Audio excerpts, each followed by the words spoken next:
Bueno, para empezar, pues vamos a ver un caso clínico, pues eh, muy interesante, en el cual, pues, tenemos que es una paciente que viene remitida por continuidad, una paciente que inició, pues, su patología desde la edad pediátrica y que se manejó inicialmente como un síndrome nefrótico y fue manejado básicamente como una enfermedad de cambios mínimos, la cual pues presentó múltiples recaídas en la cual descartaron los distintos procesos como los infecciosos o autoinmunitarios.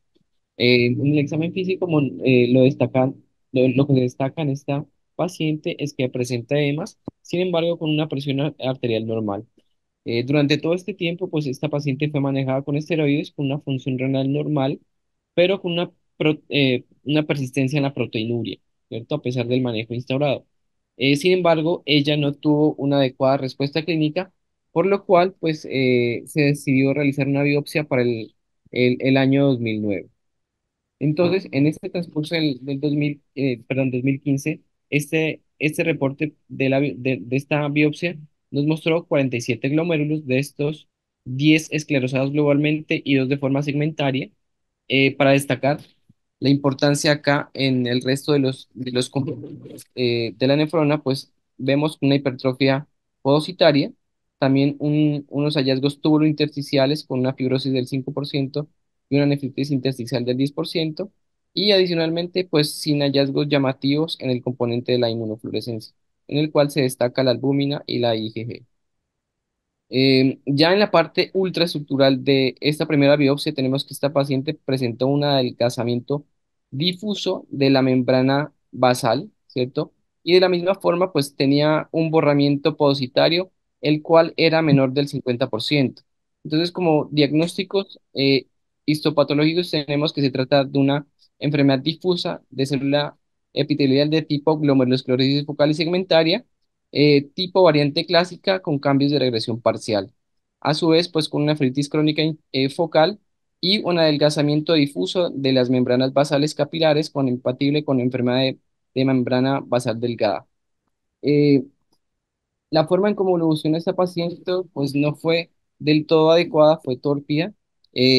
Se inició manejo con inhibidores de la calcinurina, pues aparte del manejo para su síndrome nefrótico con esteroides, bloqueo RAS y estatina. Sin embargo, inicialmente fue manejada con tacrolimus, pero no lo toleró, por lo cual se inició manejo con ciclosporina.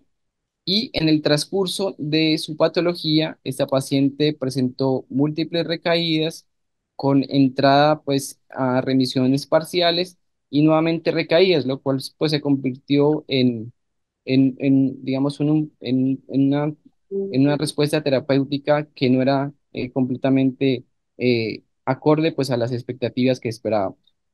Por tal razón, pues ya en el año 2018 se decidió realizar una biopsia, una segunda biopsia. Y en este caso, pues tenemos que se observaron 29 glomérulos, de estos 8 con una esclerosis global, ¿cierto? Y segmentaria de cero. Para destacar, pues adicionalmente, que el resto del componente glomerular no se evidencia ningún tipo de alteración. Y dentro de los hallazgos tubulares, pues la misma persistencia de la nefritis tubulointersticial, ¿cierto? Y adicionalmente, lo que se observaba era que tenía una atrofia tubular del 10%. Lo mismo la inmunofluorescencia, pues no destacaba con una IgG positiva y una IgA con cilindros. Ya en la parte ultraestructural, pues lo que se destaca es que tenía dobles contornos que eran ocasionales, y como diagnóstico histopatológico, pues tenemos que debido al el borramiento más del 60%, había cambios ultraestructurales con presencia de una extensa función de los podocitos compatible con una nefropatía, ¿cierto? Ya sea de cambios mínimos o glomerulosclerosis focal o segmentaria no representada. Lo mencionan de esta forma debido al número de glomérulos que se pudo identificar en este caso. Eh, Posteriormente, pues la paciente tuvo pues desplazamiento hacia eh, otro país, pues hacia Estados Unidos, Y en este caso, pues la paciente, también por concepto del nefrólogo eh, de ese país, se decidió realizar eh, otra eh, biopsia. En este caso, pues la biopsia ya estamos hablando del año 2014, el actual, pues el presente año. Y en este caso podemos identificar 24 glomérulos destacable de la microscopía de luz, pues que 12 glomérulos presentaban esclerosis global, ninguno segmentaria, continuaba el componente de fibrosis intersticial, así como sin ningún hallazgo mesangial, con una celularidad normal. De la misma forma, pues había atrofia tubular y no habían signos de vasculitis ni alteraciones en ese componente. Respecto al componente de la microscopía electrónica, podemos identificar que se reporta como un extenso borramiento positario que ya va del 80 al 90. Recordemos que inicialmente menos del 50, después ya empezó a haber progresivamente un borramiento, ¿cierto? Y el otro hallazgo que ellos encuentran es un adelgazamiento segmentario de la membrana basal glomerular con una reducción cerca del 30%, que llega hasta 187 nanómetros y un promedio de 2,95. Sin embargo, no tiene ninguna morfología adecuada, o sea, correspondiente a algún tipo de patología, y para destacar que tampoco se encontraron depósitos de inmunofluorescencia ni en la, ni en la de inmunocomplejos, ni en la inmunofluorescencia, ni tampoco en la microscopía electrónica. Ya para los paraclínicos actuales, pues vemos que, para destacar, pues que la paciente persiste con la hipoalbuminemia, ¿cierto? Que adicionalmente, pues tenemos una relación, una RAC positiva en 426, un ionograma sin alteraciones, que la función renal está conservada con una tasa estimada de 86, eh, que tiene una anemia normocítica, ¿cierto? Con un perfil carencial de vitamina B12 y ácido y folato dentro de rangos, y adicionalmente un uranálisis que muestra pues una microhematuria con abundantes células epiteliales. También pues un panel autoinmunitario para ANCAS y antiplados R, así como el complemento pues dentro de los límites normales. Actualmente la paciente se encuentra en manejo farmacológico con ciclosporina, estatina, ARA2, antagonista mineralocorticoide, vitamina D y SGLT2 y esteroides pues a dosis de 5 miligramos día. En este contexto, pues, ocurren los siguientes planteamientos, ¿cierto? Las conductas que deberíamos tomar. Si, por el contrario, deberíamos medir los anticuerpos antinefrina, aumentar la dosis de inhibidores de calcineurina, pues, debido a que no está respondiendo la paciente y continúa en ese fracaso terapéutico, o solicitar un panel genético. Entonces, la conducta que se tomó fue la de solicitar un panel genético, el cual fue negativo. Sin embargo, pues ellos detectaron unos resultados adicionales, ¿cierto? Y fue la mutación del PMM2, ¿cierto? Que es un, digamos, un gen que está relacionado con alteraciones en los desórdenes de la glicosilación, así como relacionado con la enfermedad renal poliquística, pero que en algunos casos se puede presentar el síndrome nefrótico, que tiene, digamos, una inherencia de ser autosómico recesivo. Respecto a esto, pues son muy pocos los casos que se encuentran reportados en la literatura de esto. Entonces aquí pues eso es básicamente el abordaje que se realizó en contexto de un síndrome nefrótico con un borramiento ya más del 80% que es resistente a los esteroides o inmunosupresión, y en este caso pues la recomendación es realizar el test genético. De la misma forma pues esto es apoyado con las guías CADIO, que en el caso de un paciente que se sospecha una focal y segmentaria primaria pues que no responde a inmunosupresión ni al manejo óptimo, pues se debe realizar los test genéticos.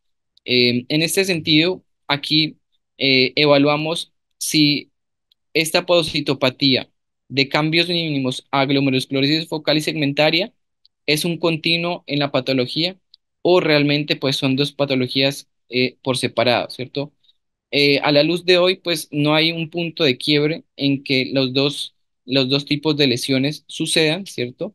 Ni, ni tampoco lo hemos podido experimentar ni evidenciar en ningún estudio clínico que nos puede, digamos, determinar esos hallazgos. Sin embargo, sí es evidente es que la lesión positario pues, va a ser mayor en focal y segmentaria.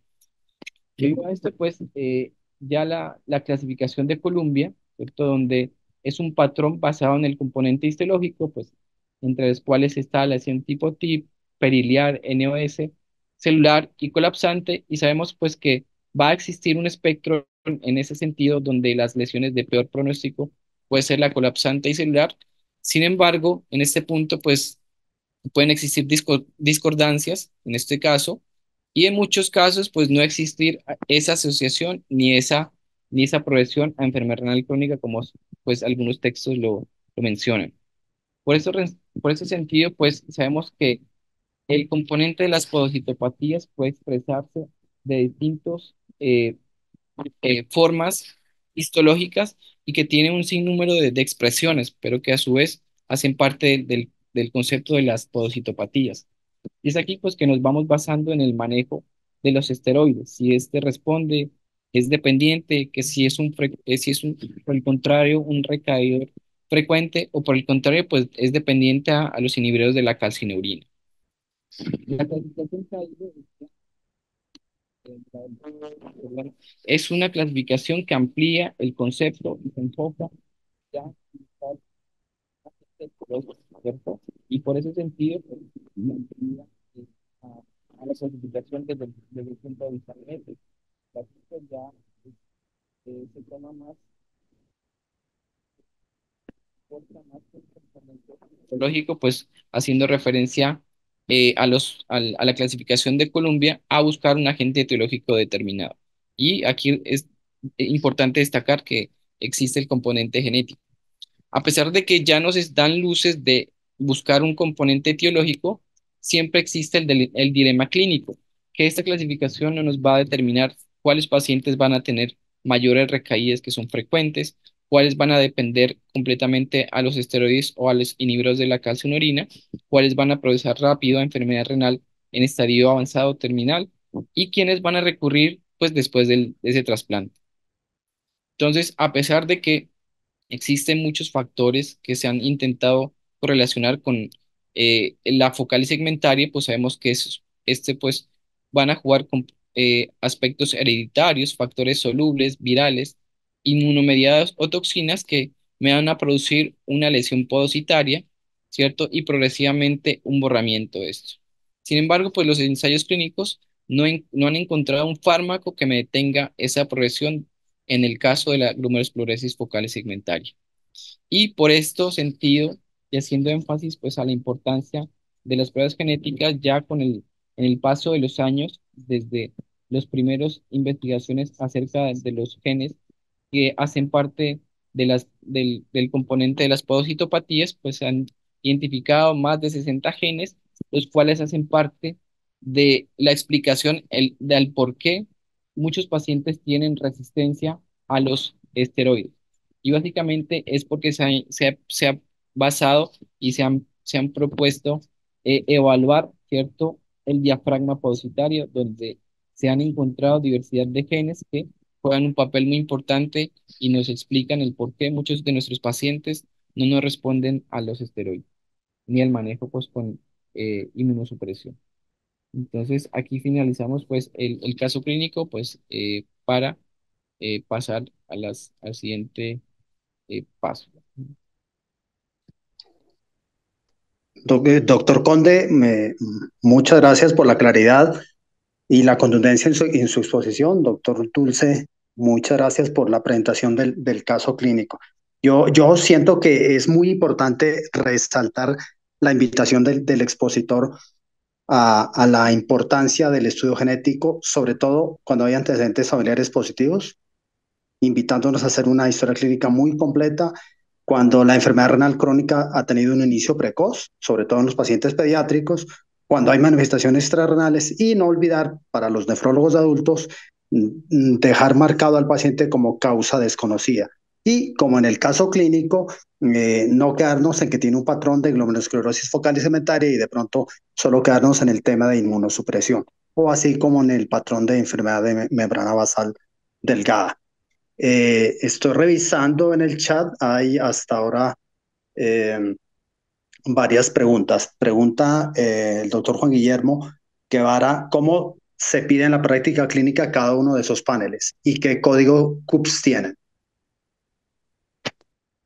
Bueno, importante la pregunta, pero realmente yo los cook no lo sé desde el punto de vista aprendérmelo, pero sí hay un panel genético, como lo dijimos en la charla, que si uno quiere pedir un panel genético para síndrome nefrótico, sale un Cook y eso tiene un número y se pide ahí el panel genético. Si es el caso, si usted tiene una esclerosis focal y segmentaria que es primaria y quiere saber si es de causa genética, ahí está el panel genético. El problema del panel genético es el siguiente, que ya está limitado y cada vez se van metiendo, van apareciendo nuevos genes a medida que se van haciendo los estudios de secuenciación, van apareciendo, por decirlo así, nuevas causas de enfermedades genéticas. Entonces, el problema del panel genético es que si no lo detectamos como nos pasó en la historia clínica que dijo Jaime, entonces no descarta totalmente que sea una enfermedad genética.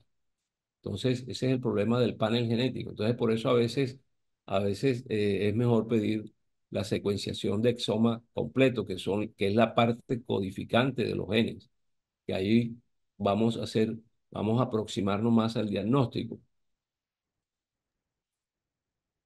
Muchas gracias, doctor Conde. Hay otra pregunta, dice, ¿las EPS están exigiendo prueba genética para dar el tolvaptan a los pacientes con enfermedad poliquística renal autosómica dominante? ¿Qué opina? No, las pruebas, la indicación del Tolbacán, no fue mencionado, no tiene que ver nada con las pruebas genéticas.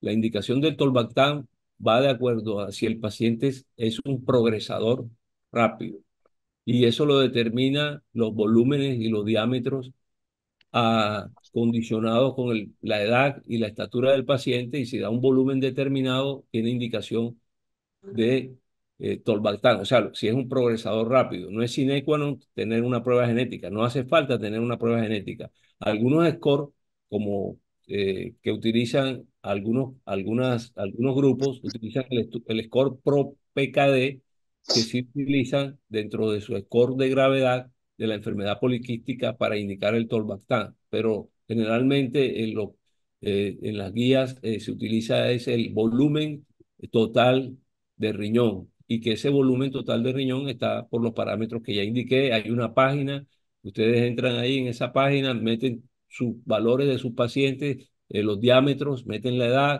meten la estatura y eso ahí sale el volumen total del riñón. Y si tiene más de 750 es una indicación de que el paciente es un progresador rápido y se puede indicar el tolvaptan.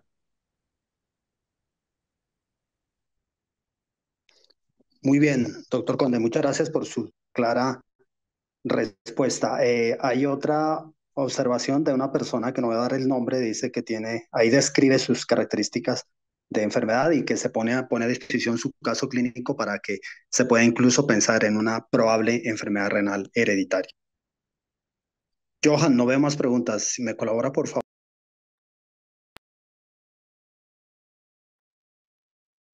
Doctor, si ya no hay más preguntas, podemos dar finalizado el webinar. Sí, no veo más preguntas. Muchas gracias por la nutrida asistencia y repito y ratifico mis sinceros agradecimientos al doctor Conde por la claridad en su ponencia. Muchas gracias y buena noche en nombre de la Asociación Colombiana de Nefrología e Hipertensión. Bueno, gracias a ustedes. Hasta luego, que pasen buena noche.